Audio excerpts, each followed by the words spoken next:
Hola, mi nombre es Alexander Ortega Brito y soy del plantel 04 Cuautla del Colegio de Bachilleres, eh, del turno vespertino 601 de Humanidades. Bueno, yo les voy a hablar sobre el Tratado de Versalles, sobre un tema del Tratado de Versalles, ¿no? De la Primera Guerra Mundial. Bueno, de introducción, para poder explicar el Tratado de Versalles, las consecuencias, es necesario conocer previamente lo que se denominó la Gran Guerra, o la Primera Guerra Mundial. Por esto, en primer lugar veremos las causas, los bandos y las fases de esta guerra. Encontraremos las diferencias, armisticios de paz que firmaron tratando con mayor profundidad de Versalles. Bueno, causas y detonante. Existen varias causas que conllevaron al estallido de la Primera Guerra Mundial. La primera fue el militarismo. Europa llevaba a cabo una carrera armamentística desde el comienzo del... Hoy no sé qué es este siglo. Bueno, no me lo sé. Bueno, nacionalismo. Esa es la segunda, nacionalismo. Protagonizado por imperios que se consideraban naciones. Imperialismo. Se utilizaron numerosos recursos con el fin de conseguir el control de África y Asia para obtener de ambas materias primas, lo que dio lugar a numerosos enfrentamientos entre las grandes potencias. Política de alianzas. Bueno, durante el momento previo a la guerra, algunos países se le dedicaron a firmar pactos de defensa mutua. Las principales alianzas fueron Reino Unido y Japón, la Triple Entente, la Triple Alianza. El detonante. El detonante fue el asesinato de Archiduque Francisco Fernando. Uy, perdón. Es. Ajá. Ajá. El detonante fue el asesinato de Archiduque Francisco Fernando, heredero del Imperio Austrohúngaro.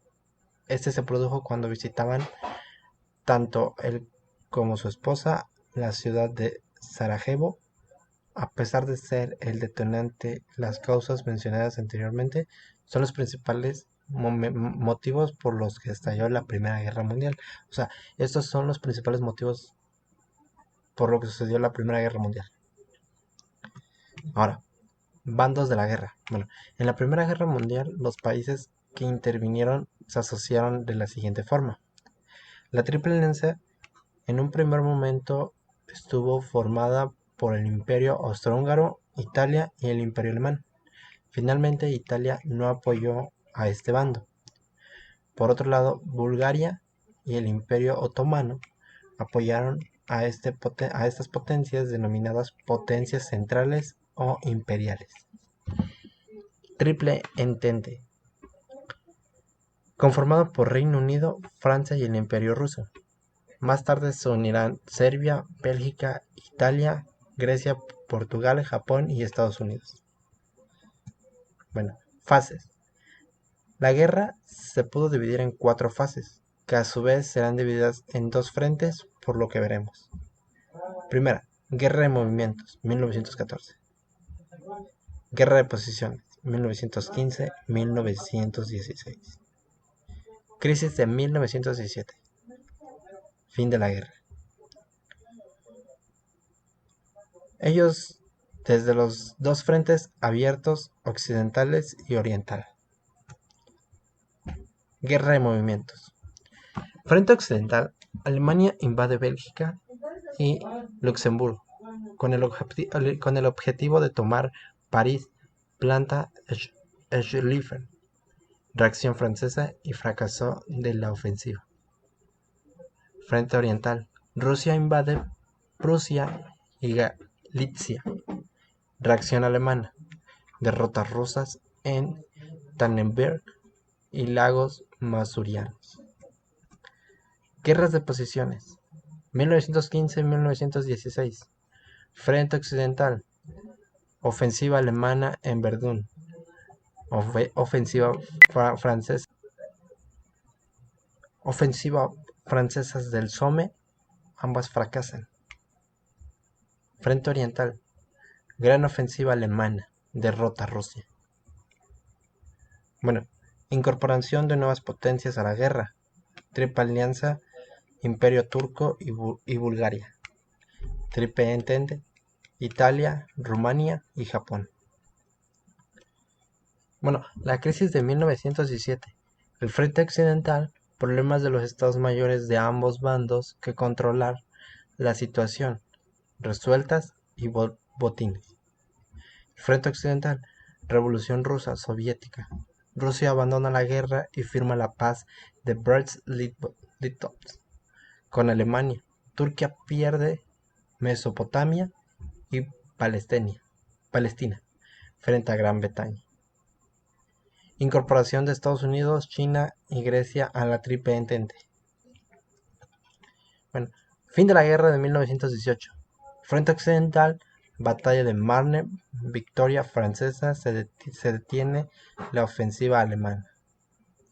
Frente Oriental, el abandono ruso de la guerra permite a los alemanes centrar sus esfuerzos en el Frente Occidental. La crisis de los imperios centrales, Alemania y Austro-Hungría, reducción de Austro-Hungría, victoria de la Triple Entente y reducción de Alemania, fin de la guerra. Es el fin de la guerra. Bueno, los tratados de paz.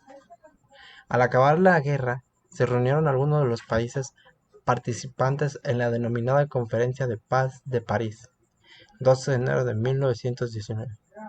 Para concentrar los tratados de paz, entre ellos encontramos Tratado de Versalles, el más duro, pues uno de los puntos más importantes de esta conferencia fue la cuestión alemana, e intentar que Alemania dejase de ser una amenaza. Tratado de Saint-Germain, Austria, fin del Imperio Austrohúngaro. De su ruptura nacen nuevos estados como Austria, Hungría y Checoslovaquia, a lo que se une secciones del territorio a Italia y a las recién nacidas Polonia y Yugoslavia. Tratado de Neuilly, Bulgaria. Pérdidas territoriales en beneficios de Rumania, Grecia y Yugoslavia. Tratado de Trianon. Hungría importantes minorías húngaras. 3 millones un tercio de la población total que dan fuerza del Estado húngaro es Eslovaquia, Rumania, Transilvania y Yugoslavia. Tratado de Sèvres, Turquía. Reparto de las posesiones del Oriente Medio entre Francia, Siria, Líbano y Gran Bretaña. Palestina e Irak en la forma de mandatos de la Sociedad de Naciones. Tratado de Versalles, la paz con Alemania. En 1919 se comenzaron a firmar los armisticios de la guerra. El más destacado fue el Tratado de Versalles, pues se firmó con Alemania, que era el país más importante de los imperios centrales. Es por ello por lo que fue considerado el responsable de la guerra. Este tratado consta de 440 artículos y varios anexos. A la hora de imponer las sanciones, Francia proponía medidas más duras e intransigentes, mientras que Estados Unidos y Gran Bretaña presentaron una actitud más flexible. Dicha actitud se debe a la posibilidad de que resurgiese la tensión en Alemania y de que el país se arruinase. El Tratado de Versalles incluía cláusulas muy estrictas. Los alemanes ofrecieron un tratado distinto a los aliados, que estos últimos no aceptaron. Para evitar la continuidad de la guerra, Alemania tuvo que firmar dichos tratados y aceptar la imposición. Se dice que esta cláusula es la que más ofendió a los alemanes. Bueno, los gobiernos aliados y asociados declaran, y Alemania reconoce que Alemania y sus asociados son responsables por haberlas causado, de todas las pérdidas y todos los daños sufridos por los gobiernos aliados y asociados, y sus naciones como consecuencia de la guerra que les fue impuesta por la agresión de Alemania y a sus aliados. Cabe mencionar que a la hora de Cabe mencionar que a la hora de firmar el pacto se encontraban presentes Clement Saul, presidente francés, Georgi, inglés, y Wilson, americano. Este último intentó imponer unos principios que regulasen los tratados de paz denominados los 14 puntos de Wilson.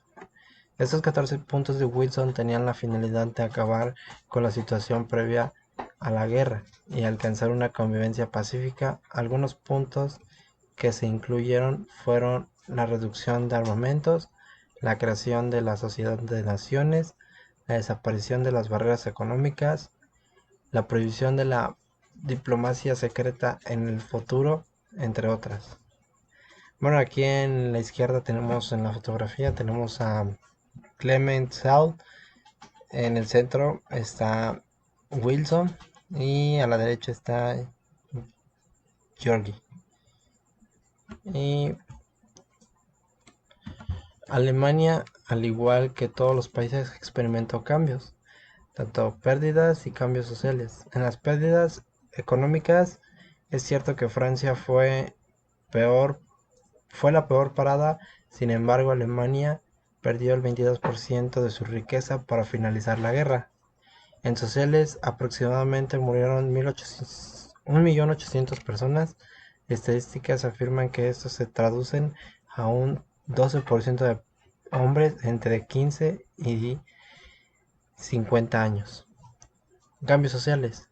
Estos cambios sociales, dado a que los hombres se dedicaban a la guerra, se produjo a nivel mundial un hecho social, la incorporación de las mujeres del trabajo. Durante el desarrollo de la guerra se dedicaban a realizar todas las labores, tanto fuera como dentro de casa. Dicha incorporación se supuso un gran proceso social. Pero además sufrió las duras imposiciones del Tratado de Versalles que conllevaron diversas consecuencias territoriales. Alsacia y Lorraine pasan a ser de Francia. Prusia Oriental pertenecerá a Polonia. Eupen y Malverdi son entregadas a Bélgica. Colonias quedan en manos de Gran Bretaña y Francia.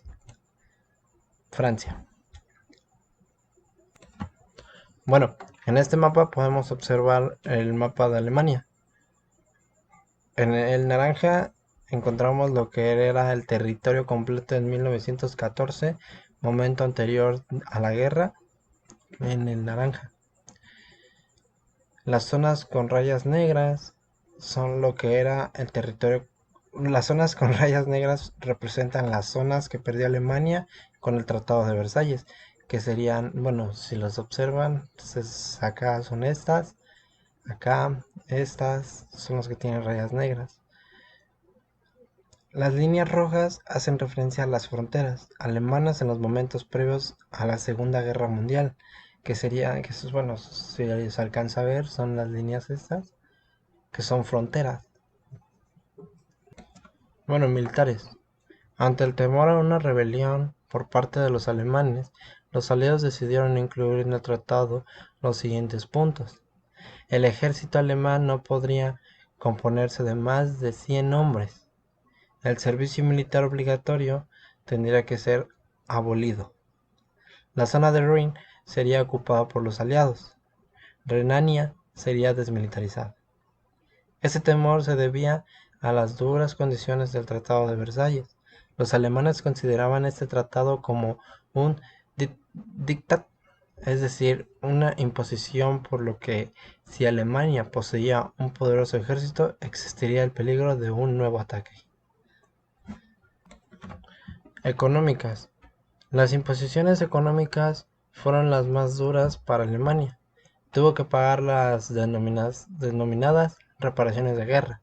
A los vencedores eran alrededor de 220 millones de marcos, de los cuales gran parte iban destinados a Francia. Esto supuso una clara y alta tensión entre ambos países. En 1923, ante la incapacidad de Alemania para pagar las desorbitadas tasas, Francia tomó sus propias medidas el 1.923 ante la incapacidad de Alemania para pagar las desorbitadas tasas, Francia tomó sus propias medidas para conseguir beneficios: la ocupación de la cuenca del Ruhr, territorio alemán, para extraer carbón de la misma. De esta manera, la tensión seguía aumentando. Alemania se encontraba en una situación de pobreza absoluta en la que no podía ni siquiera abastecer a toda la población. Un dólar equivalía a 4.200 millones de marcos. Una anécdota curiosa que se cuenta es que cuando hacía frío la gente quemaba los billetes en lugar de comprar leña. Es cierto que entre 1924 y 1929 Alemania alcanzó una cierta recuperación. Se debe a motivos como la inversión estadounidense en Plano Davis, 1924, Tratado de Locarno, 1925, entre ellos. Políticas. A nivel interno, en primer lugar, el Kaiser Guillermo II tuvo que dimitir. Alemania quedó entonces en manos de los aliados. La situación de ruina en la que se encontraba el país llevó tanto a la extrema izquierda como a la extrema derecha a protagonizar numerosos golpes de Estado. Los ciudadanos se polarizaron, pues confiaban en los extremos como solución inminente al caos, la pobreza y el hambre. En el ámbito externo, Alemania sufre el aislamiento político a nivel internacional, sin entender a los 14 puntos de Wilson. Cuando se crea la Sociedad de Naciones, Alemania tiene prohibido el ingreso en la misma. La Sociedad de Naciones fue la primera organización internacional que buscaba el orden y la paz. Sin embargo, no encontraba de Alemania. Supuso un conflicto añadido a los tratados de paz. Ya en los años 20 se produjo la reconciliación entre Francia y Alemania, por lo que se permitió a esta última ingresar en la organización. En 1922 firmaron Alemania y a URSS el Tratado de Rapallo, mediante el que Alemania proporciona a la URSS productos industriales. Además, en 1925 el Tratado de Locarno acabó con el aislamiento internacional hacia Alemania, y esta comenzó a introducirse en la coyuntura internacional. Cosas curiosas. Bueno, Plan de Suez, 1924. Alemania tenía que pagar fuertes reparaciones a Gran Bretaña y Francia, pero era incapaz al no tener suficientes ingresos. Por otro lado, Gran Bretaña y Francia tenían deudas con Estados Unidos por los medios que último prestó durante la guerra. Gran Bretaña y Francia no tenían suficiente dinero, ya que Alemania no pagaba las reparaciones. Por lo tanto, Estados Unidos ofreció un préstamo a Alemania, que le permitió pagar las reparaciones a los dos países vencedores, y Estados podrían de esta forma saldar sus deudas con Estados Unidos. Y pues, bueno, aquí tenemos un mapa de Gran Bretaña, pago de deuda. Bueno, aquí se ve. Esa es una de la versión inglesa del Tratado de Versalles. Y bueno, aquí es momento de la firma del Tratado de Versalles. Yuri Clemenceau es el que se encuentra levantando en el fondo de la foto, que es el de acá. Y sí. Bueno, y esto sería todo. Espero y se haya explicado un poquito el tema. Y pues gracias. Hasta luego.